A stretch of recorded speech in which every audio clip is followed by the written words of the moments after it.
Hello everyone. तो आज हम नया टॉपिक यूज़ करेंगे विल बी और शैल बी, यानी विल बी और शैल बी का यूज़ पढ़ेंगे सिंपल में ही अभी हम इसको। तो सिंपल में पढ़ेंगे यानी विल बी और शैल बी। पहले इसको देखते हैं हिंदी में क्या होता है। इनकी हिंदी हो सकती है, आप ऐसे देख सकते हैं, होंगे, होंगा, होंगी, होगा आदि। यानी इस तरह के शब्द आपको हिंदी में लिखे मिलेंगे इनके लास्ट में। यूज कैसे होता है, इसका यूज होगा ये विद आई एंड वी। आप इनको बस ऐसे ही याद रखिएगा। ये आई और वी के यूज होगा with rest of all, with, या फिर ऐसे समझिएगा एक्सेप्ट आई एंड वी। यानी आई और वी के अलावा बाकी सबके साथ में यूज होगा। विल बी और shall be except I and we, यानी आई और वी को छोड़ के सबके साथ होगा, और शैल बी सिर्फ आई और वी के साथ यूज होगा। कैसे देखिएगा, यूज करते हैं सेंटेंस में। मैं एक अध्यापक होऊंगा। मैं एक अध्यापक होऊंगा, ऐसे सेंटेंस है। अब होऊंगा तो मुझे समझ में आ रहा है कि शैल बी और विल बी का यूज हो रहा है कहीं ना कहीं। पहले देखो सब्जेक्ट कौन है, आई है। अब आई है तो आई के साथ क्या करें, शैल बी लगेगा।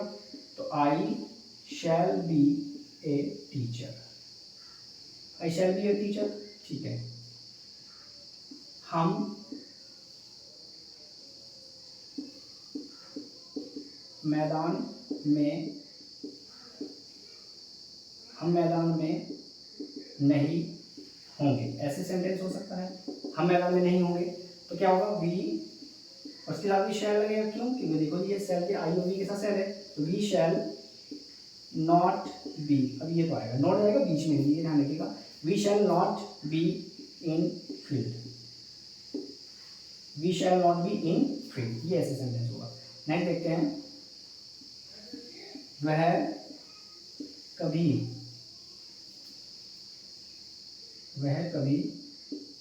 यहाँ नहीं होगा।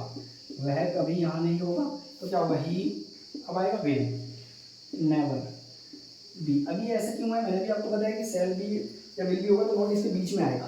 तो ही विल नेवर बी, तो इसके बीच में आया नेवर, नॉट, क्योंकि कभी नहीं है, तो he will never be here, he will never be here, he will never be here. अच्छा ठीक है, अगला देखते हैं इंट्रोगेटिव सेंटेंस। क्या तुम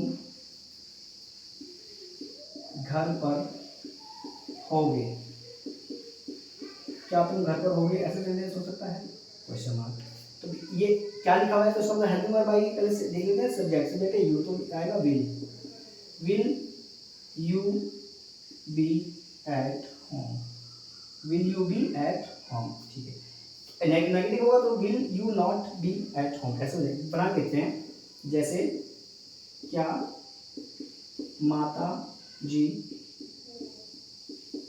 रसोई में नहीं होगी, क्या माता जी रसोई में नहीं होगी, तो फिर कैसे बनेगा, विल, क्योंकि ये हेल्पिंग वर्ब लगेगी इसकी जगह, क्योंकि सिंगुलर सब्जेक्ट है। तो ये मतलब हम देख रहे हैं कि आई और बी को छोड़ के, तो इसलिए विल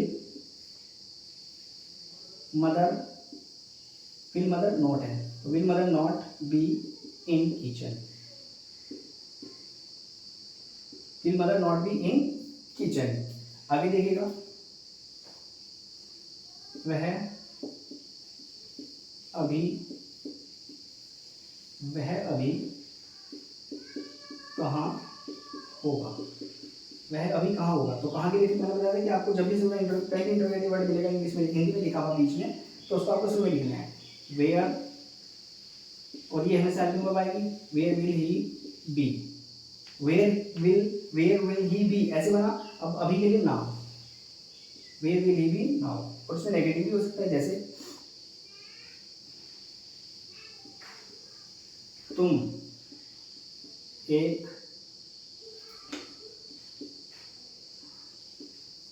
डॉक्टर क्यों नहीं होगे, ऐसे हो सकता है। तो हो गई पता गई। फिर फ्यूचर की बात हो रही है। अब इंट्रोगेटिव वर्ड है उसको पहले लिखना पड़ेगा।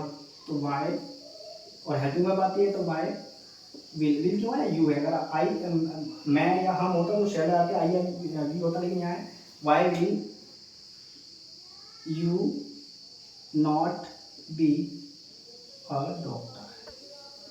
ये है, ये था सिंपल फ्यूचर। इसकी हमने आज डिटेल में इसको डिस्कस कर लिया है।